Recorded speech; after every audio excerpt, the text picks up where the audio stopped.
Good morning everyone. আশা করব তোমরা সকলে ভালো আছো। আজকে আমরা সামনে আপকামিং যে রেলওয়ে গ্রুপ ডি এবং এনটিপিসি এক্সাম আছে তাকে লক্ষ্য করে আমরা কিছু কোশ্চেন আজকে আলোচনা করব, ঠিক আছে?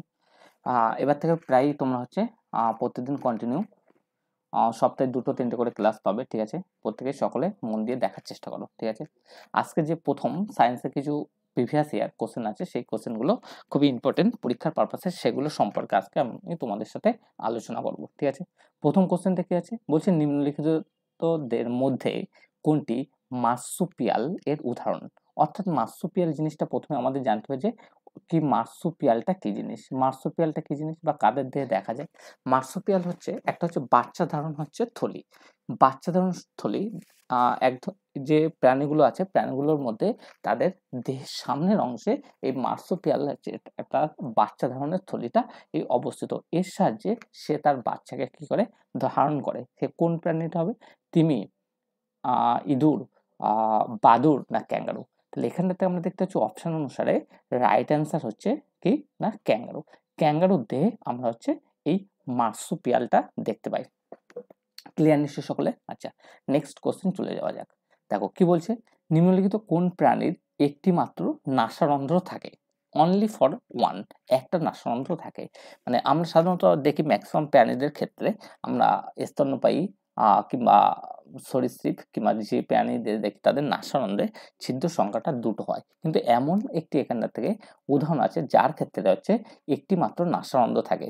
কি তোমরা যারা জানো সকলে কমেন্টে অ্যান্সার করো বক্সে, আমি দেখে নেব, ঠিক আছে? কি আছে? তিমি, অজগর, কচ্ছপ আর হাঙর। তাহলে এখানটা থেকে সঠিক অ্যান্সারটা হচ্ছে যে তিমি। তিমি মাছ এমনই একটা থেকে মাছ যার দেহে একটি মাত্র নাসারন্ধ্র থাকে। ক্লিয়ার? নেক্সট চলো, শরীরের আকারের অনুপাতে কোন পাখি সবচেয়ে বড় ডিম পারে? ঠিক আছে, শরীরের আকারের অনুপাতে এই কথাটা বলা হয়েছে কেন? একটা প্রাণী আমরা বলছি সব থেকে বড় ডিম পারে, কোন প্রাণী? তাহলে সেই প্রাণী দেহে যতটা তার আকার, তার থেকে বড় পরিমাপে সে ডিম পারে, তাহলে সেই প্রাণীটা কোনটা? ঠিক আছে, এখানে কি আছে? এক আছে, প্রথম উট পাখি আছে, দ্বিতীয়ত চড়াই আছে, শকুন আছে এবং কিউই পাখি আছে।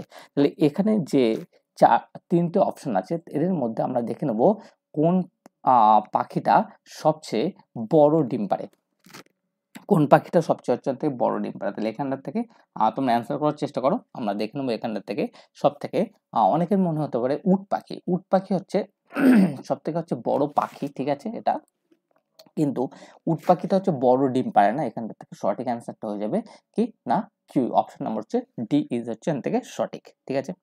আচ্ছা, তারপরের প্রশ্নটা আমরা কি দেখে নেব, ইকুয়াস থেকে ক্যাবুলাস কার বিজ্ঞানসম্মত নাম? গরু, বিড়াল, ঘোড়া আর বাঘ। দেখো আমরা এখানটা থেকে যেটাকে বলি সায়েন্টিফিক নেম, এখানে দুটো টার্ম আছে, একটা কি বলা আছে এখানটা থেকে ইকুয়াস, আর একটা ক্যাবুলাস। এই ইকুয়াস ক্যাবুলাস প্রথমটাকে বলা হয় গণ, আর দ্বিতীয়টাকে বলা হচ্ছে প্রজাতি, ঠিক আছে? তাহলে এই পুরোটাকে নিয়ে একটা থেকে সেই প্রাণীটাকে চিহ্নিত করার জন্য আমরা তার বিজ্ঞানসম্মত থেকে নাম থেকে প্রদান করে থাকি, ঠিক আছে? বিভিন্ন জায়গা পেতে, যাতে তাদের নামের কোনো পরিবর্তন যাতে অসুবিধা না হয়, একটা সংস্থা সেটা থেকে এই বিজ্ঞানসম্মত থেকে নামগুলো প্রদান করে, ঠিক আছে? একটা সংস্থা IUCN আর IUZN, ঠিক আছে? এই দুটো সংস্থা, ঠিক আছে, বিভিন্ন প্রাণী উদ্ভিদ জগতে তাদের নামকরণের যে এগুলো দিয়ে থাকে। তাহলে এখানটা থেকে যেটা আছে ইকুয়াস ক্যাবুলাস কার বিজ্ঞানসম্মত নাম? ইকুয়াস ক্যাবুলাস কার বিজ্ঞানসম্মত নাম? আমরা দেখতে পাচ্ছি গরু, ঘোড়া, বিড়াল আর বাঘ। তাহলে এখানটা থেকে অপশন সঠিক অপশন হয়ে যাচ্ছে কি ঘোড়া। ঘোড়ার বিজ্ঞানসম্মত নাম ইকুয়াস ক্যাবুলাস, ঠিক আছে? আচ্ছা, এখানটাতে আমরা পরীক্ষায় একটু জানতে চাই বাঘের বিজ্ঞানসম্মত নামটা কি? বাঘের বিজ্ঞানসম্মত নাম কি? বাঘের বিজ্ঞানসম্মত নাম কি রানা টাইগ্রিনা। কি বললাম যে বাঘের বিজ্ঞানসম্মত নাম রানা টাইগ্রিনা, ঠিক আছে? টাইগ্রিনা।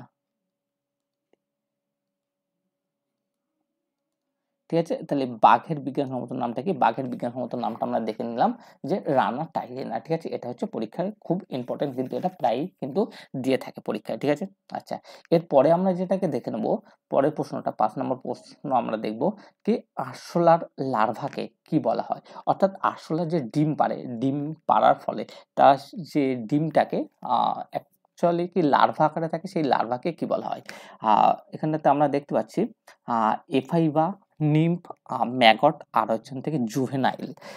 এখানটা থেকে অপশন অনুসারে সঠিক অ্যান্সার হচ্ছে নিম্ফ। কি বলা হয়? যেটা হচ্ছে আরশোলার যে লার্ভা, আরশোলার লার্ভাকে আমরা যেটা বলে থাকি সেটা কি বলে থাকি না নিম্ফ বলে থাকি। আরশোলার লার্ভাকে কি বলা হয়? আরশোলার লার্ভাকে আমরা যেটা বলে থাকি সেটা হচ্ছে কি নিম্ফ। হলো ক্লিয়ার নিশ্চয়ই?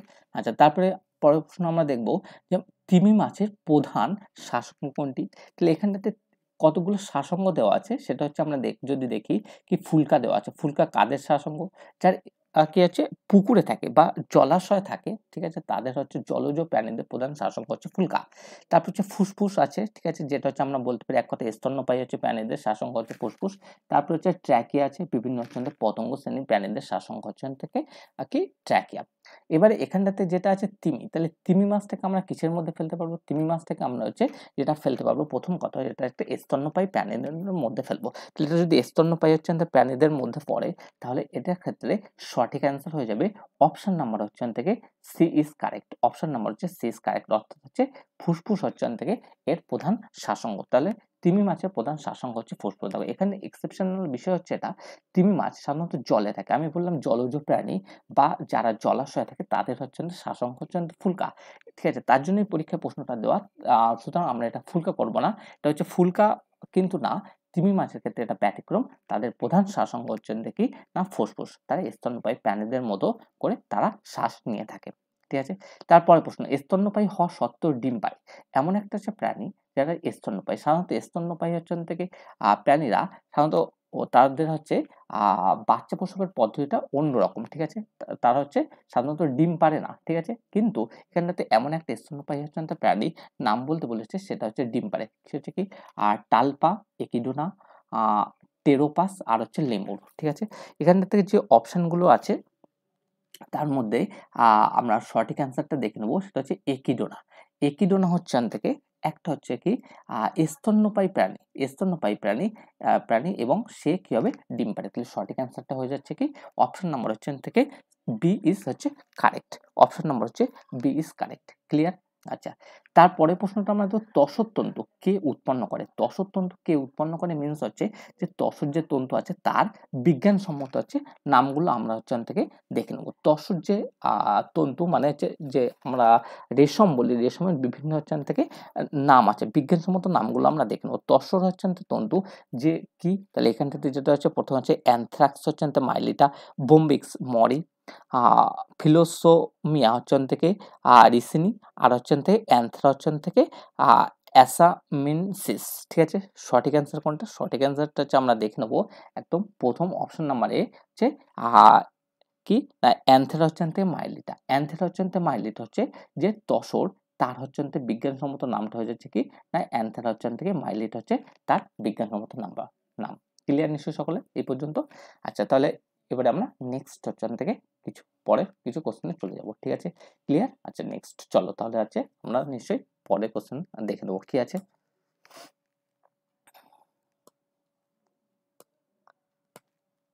আচ্ছা পরের প্রশ্নটা কি আছে? পরের প্রশ্নটা দেওয়া আছে পর্দাবিহীন উভচর প্রাণী। পর্দাবিহীন মানে এমন একটা হচ্ছে প্রাণী আছে পর্দাবিহীন উভচর প্রাণী কোন হচ্ছে অর্ডারের মধ্যে অন্তর্ভুক্ত, যাদের দেহে শরীরে কি থাকে না এক কথায় পর্দা থাকে না। ঠিক আছে, যে পর্দাবিহীন উভচর প্রাণী সেটা হচ্ছে কিসের মধ্যে হচ্ছে পড়ে যাবে, সেটাকে আমরা হচ্ছে দেখে নেবো যে পর্দাবিহীন উভচর প্রাণীটা হচ্ছে কিসের মধ্যে পড়বে। ঠিক আছে, কি দেওয়া আছে অপশনগুলো যেটা দেওয়া আছে আমরা দেখে নেবো।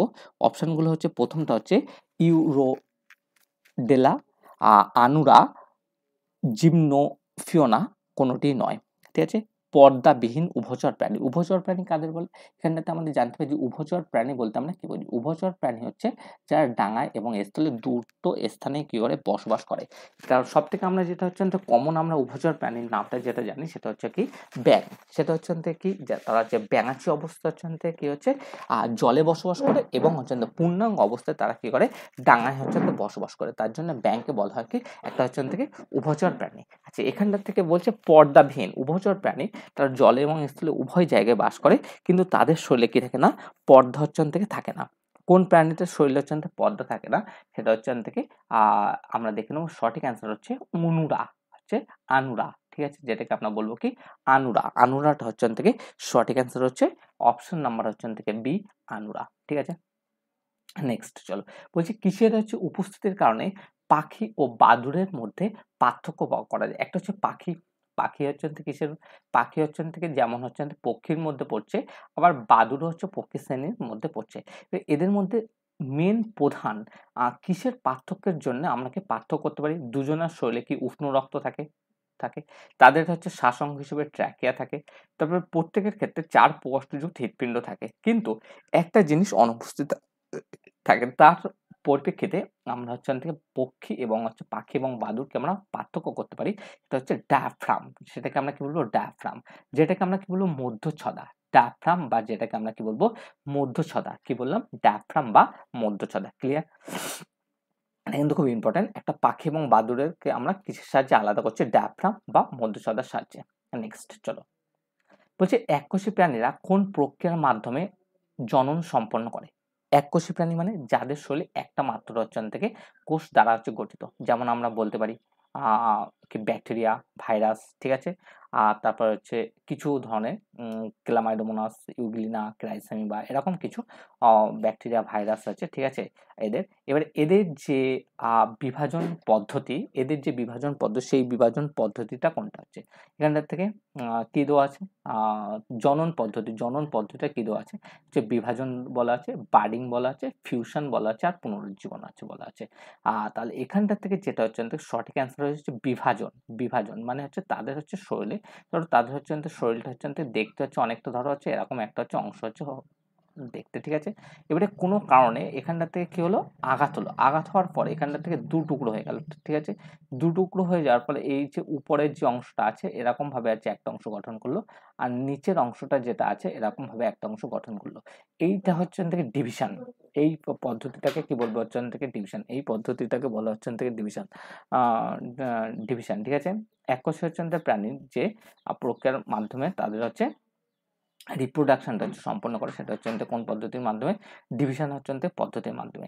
নিচের হচ্ছে থেকে কোন জোড়া হচ্ছে থেকে ঠান্ডা হচ্ছে থেকে রক্তের প্রাণীদের মধ্যে হচ্ছে থেকে অন্তর্ভুক্ত? ঠান্ডা রক্তের প্রাণী অর্থাৎ হচ্ছে যাদের হচ্ছে থেকে রক্ত হচ্ছে কি cold blooded animal. Cold blooded animal বা ঠান্ডা রক্তের প্রাণী। কোল্ড ব্লাডেড অ্যানিমাল কি?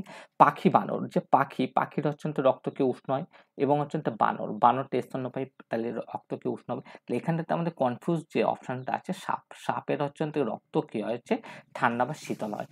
এরপরে কিন্তু এখানেও আছে সাপ আছে, তাহলে এখানটা থেকে এটা গেল ঠান্ডা রক্ত বলেছে। আচ্ছা, পাখির রক্ত একটু আগেই বললাম যেটা হচ্ছে কি হট বা হচ্ছে থেকে উষ্ণ হয়, ঠিক আছে? এটা যদি গরম হয় তাহলে হচ্ছে এখানটা থেকে অপশন অনুসারে ব্যাঙ হচ্ছে থেকে কোথায় থাকে না জলাশয়ে থাকে। তাহলে এখানটা থেকে অপশন অনুসারে সি অর্থাৎ হচ্ছে ব্যাঙ আর সাপ, এটা হচ্ছে সঠিক। তাহলে রাইট অ্যান্সার কি হচ্ছে? ব্যাঙ ও সাপ এদের হচ্ছে থেকে ঠান্ডা রক্তের হচ্ছে থেকে শ্রেণীর মধ্যে হচ্ছে অন্তর্ভুক্ত। নিম্নলিখিত হচ্ছে কোন প্রাণী হচ্ছে রক্ত উষ্ণ? এরপরে আবার একই প্রশ্ন দিয়েছে, কোন প্রাণী হচ্ছে রক্ত উষ্ণ? তাহলে এখানটা থেকে তোমরা সকলে এটা আশা করবো অ্যান্সার করতে পারবে। সকলে অ্যান্সার করো দেখতে চাইছি আমি, ঠিক আছে? লেখো অ্যান্সার। এটা কি আছে? পায়রা। তাহলে পায়রার দেহ হচ্ছে থেকে এটা হচ্ছে উষ্ণ রক্তের হচ্ছে থেকে এটা হচ্ছে থেকে প্রাণী। গরম হচ্ছে রক্ত। কুমিরটা হচ্ছে থেকে একই হয়ে যাবে, ঠিক আছে? কুমির। তারপরে কি আছে? মাছ আর ব্যাঙাচি। তাহলে মাছ আর ব্যাঙাচি এই দুটোর মধ্যে হচ্ছে থেকে মাছ আর হচ্ছে ব্যাঙাচি। বলছে কোন প্রাণী হচ্ছে থেকে রক্ত হচ্ছে থেকে উষ্ণ, ঠিক আছে? কোন প্রাণীর রক্ত হচ্ছে উষ্ণ আছে, তাহলে এখানটাতে মাছ এটা কোথায় থাকে? জলাশয়ে থাকে, ঠিক আছে? আর শীতল হবে, ঠিক আছে? ব্যাঙাচিটা হচ্ছে কোথায় থাকে? জলাশয়ে থাকে। কুমিরটা হচ্ছে যেটা থাকে সেটা কুমির হচ্ছে কোথায় থাকে? কুমির হচ্ছে হচ্ছে জলাশয়ে থাকে, তার জন্য এর রক্তটা হচ্ছে কি হবে? শীতল হয়ে যাবে, এর রক্তটা কি হবে? শীতল হয়ে যাবে। তাহলে এখানটা থেকে ওরা জানতে চেয়েছে কার রক্ত হচ্ছে থেকে উষ্ণ হবে, তাহলে এখানটা থেকে অপশন অনুসারে আমরা দেখে নেবো যে পায়রা, ঠিক আছে? পায়রা, তার রক্ত কি হবে? উষ্ণ হবে, ঠিক আছে? ক্লিয়ার নিশ্চয়ই সকলে? আশা করবো সকলের ক্লিয়ার। আচ্ছা, নেক্সট চলো। বলছে নিম্নলিখিত হচ্ছে কোন প্রাণী পুনরুজ্জীবন এবং হচ্ছে বার্ডিং উভয় পদ্ধতিতে জনন প্রক্রিয়াটা সম্পন্ন হচ্ছে করতে পারে? পুনরুজ্জীবন এবং বার্ডিং উভয় পদ্ধতিতে তাদের জনন প্রক্রিয়াটা সম্পন্ন করতে পারে। এক হচ্ছে কি হাইড্রা, প্লাজমোডিয়াম, প্লানেরিয়া আর ইস্ট। চারটে যে নাম দেওয়া আছে, হাইড্রা হচ্ছে, প্লানেরিয়া, প্লাজমোডিয়াম, প্লানেরিয়া আর ইস্ট, ঠিক আছে? এটা হচ্ছে পুনরুজ্জীবন এবং বার্ডিং পদ্ধতিতে সাধারণত এদের জনন কার্য সম্পন্ন করে। সেটা হচ্ছে থেকে অপশন নাম্বার হচ্ছে থেকে এ, বা হাইড্রা ইজ হচ্ছে কারেক্ট। হাইড্রা হচ্ছে থেকে ইজ কারেক্ট। ক্লিয়ার নিশ্চয়ই? তারপরে এখানটা থেকে বলছে বেমানান পাখিটি চিহ্নিত করো। মানে একই বৈশিষ্ট্য থাকবে কিন্তু একটার ক্ষেত্রে কি হবে? সেটা হচ্ছে থেকে বৈশিষ্ট্যটা মিলবে না। সেটা হচ্ছে কোনটা? তাদের ক্ষেত্রে সেইটাকে আমরা হচ্ছে খুঁজে বার করবো বেমানান বৈশিষ্ট্যটা কোনটা, ঠিক আছে? বেমানান বৈশিষ্ট্য ময়ূর, ঠিক আছে? ময়ূর এটা একটা হচ্ছে পাখি, উট এটা একটা হচ্ছে থেকে পাখি, আর হচ্ছে মুরগি পাখি, কিন্তু হচ্ছে ঈগলটা হচ্ছে থেকে দেখো এগুলো সবগুলোই আমাদেরকে হচ্ছে স্থলে চলাচল করে। ময়ূর, উট পাখি, ঠিক আছে? মুরগি, ঠিক আছে? এরা কিন্তু ঈগলের ক্ষেত্রে ঈগলটাকে আমরা কি বলছি? পাখি বলছি, কিন্তু ব্যতিক্রম বা এক্সেপশনাল হচ্ছে এটা, যে এটা হচ্ছে কি ঈগল সাধারণত কি আকাশে হচ্ছে থেকে ওড়ে, অনেক উঁচুতে তারা উঠতে পারে, তার জন্য এটাকে আমরা হচ্ছে অপশন নাম্বার হচ্ছে থেকে বি ইজ কারেক্ট হিসেবে ধরে নিচ্ছি। ক্লিয়ার নিশ্চয়ই সকলে? তারপরে কি বলছে হুইটেকার, এটা হচ্ছে থেকে শ্রেণীবিন্যাস অনুযায়ী ড্যাশ রাজ্যের হচ্ছে জীবেদের সুগঠিত নিউক্লিয়াস নেই। কোন রাজ্যের প্রাণীদের দেহে সাধারণত সুগঠিত নিউক্লিয়াস থাকে না, ঠিক আছে? আমরা সাধারণত জানি সমস্ত হচ্ছে প্রাণী, ঠিক আছে, তাদের দেহে হচ্ছে এক কথা প্রোক্যারিওটিক আর ইউক্যারিওটিক। ইউক্যারিওটিক হচ্ছে থেকে যারা পড়বে সেটা উদ্ভিদকর প্রাণী হোক, তাদের হচ্ছে নিউক্লিয়াসটা কি সাধারণত সুগঠিত হবে, ঠিক আছে? কিন্তু এখানটার থেকে সেটা বলছে সুগঠিত কি নেই? নিউক্লিয়াসটা নেই। মানে কাদের দেহে এই নিউক্লিয়াসটা সুগঠিত হবে না, মানে হচ্ছে অসম্পূর্ণ নিউক্লিয়াসটা সাধারণত দেখতে পাওয়া যায়। এটা প্রতিষ্ঠা ছত্রাক উদ্ভিদ, দেখো উদ্ভিদদের ক্ষেত্রে সেটা হচ্ছে হতে পারে, তাদের ক্ষেত্রে দেখা যায়, ছত্রাকের ক্ষেত্রে দেখা যায়, প্রতিষ্ঠার ক্ষেত্রেও দেখা যায়, কিন্তু হচ্ছে দেখা যায় না কার ক্ষেত্রে? না মুনেরার ক্ষেত্রে, মুনেরা ক্ষেত্রে, প্রাণীদের ক্ষেত্রে। তাহলে এখানটা থেকে সঠিক অ্যান্সারটা কোনটা হয়ে যাবে? সঠিক অ্যান্সারটা হয়ে যাবে অপশন নাম্বার সি ইজ হচ্ছে কারেক্ট। অপশন নাম্বার হচ্ছে সি ইজ হচ্ছে কারেক্ট। ক্লিয়ার হচ্ছে? তাহলে এখানটা থেকে আমি যেটা হচ্ছে অ্যান্সারটাকে নিচ্ছি, কোনটা হচ্ছে অপশন নাম্বার হচ্ছে থেকে সি, ঠিক আছে? সিটাকে হচ্ছে আমি সঠিক অ্যান্সার হিসেবে চুজ করছি। ক্লিয়ার নিশ্চয়ই সকলে এই পর্যন্ত? আচ্ছা, নেক্সট হচ্ছে চলে যাও, চলো নেক্সট হচ্ছে আমরা কি দেখে নেবো। নেক্সট হচ্ছে যে প্রশ্নগুলো আছে সেগুলো দেখবো, যে নিম্নলিখিত হচ্ছে কোন হচ্ছে প্রাণীটির মেরুদণ্ডী নয়, ঠিক আছে? তাহলে মেরুদণ্ডী নয় মানে সবগুলো কি হবে? মেরুদণ্ডী প্রাণী, আর একটা হচ্ছে যেটা হচ্ছে অমেরুদণ্ডী প্রাণী, ঠিক আছে? সবগুলো মেরুদণ্ডী, একটা হচ্ছে অমেরুদণ্ডী। তাহলে মেরুদণ্ড নেই, তাদেরকে অমেরুদণ্ডী প্রাণী বলতে। তাহলে অমেরুদণ্ডী হচ্ছে কোনটা? পাখি। পাখির হচ্ছে থেকে কি দেহের দ্বারা আছে, ঠিক আছে, হাড় আছে, তাহলে সেটাকে আমরা কিসের মধ্যে বলবো? এটা হচ্ছে আমরা মেরুদণ্ডের মধ্যে হচ্ছে ফেলতে পারবো, ঠিক আছে? আচ্ছা, তারপরে মাছদের ক্ষেত্রে শিরদাঁড়া আছে, স্তন্যপায়ীর ক্ষেত্রে হচ্ছে শিরদাঁড়া, হাড় আছে। একমাত্র একটা প্রাণী আমরা দেখতে পাচ্ছি যে শামুক, শামুকের দেহে কিন্তু শিরদাঁড়া হচ্ছে কিছুই হচ্ছে থাকে না। তাহলে হচ্ছে এখানটাতে বলছে কোনটা মেরুদণ্ড নয়, অর্থাৎ অমেরুদণ্ডী প্রাণী, তাহলে সেটাকে আমরা কাকে বেছে নেবো? যে শামুক। অপশন নাম্বার হচ্ছে সি ইজ হচ্ছে কারেক্ট। ক্লিয়ার নিশ্চয়ই? তারপরে প্রশ্নটা আমরা দেখবো ময়ূরের বিজ্ঞানসম্মত নাম হলো। ময়ূর, এখানটা থেকে যেগুলো দেওয়া আছে ময়ূরের বিজ্ঞানসম্মত নাম, একটু আগে একটা হচ্ছে আমরা দেখছিলাম বিজ্ঞানসম্মত নাম, এবার হচ্ছে দেওয়া হয়েছে কি ময়ূরের বিজ্ঞানসম্মত নাম। ঠিক আছে, ময়ূরের যে বিজ্ঞানসম্মত নামগুলোর মধ্যে তোমরা হচ্ছে অ্যান্সার করো কোনটা হচ্ছে সঠিক হয়ে যাবে। সঠিক হচ্ছে কোনটা হবে? ময়ূরের বিজ্ঞানসম্মত নাম কি আছে? মোলপাস্টিস হচ্ছে ক্যাফার,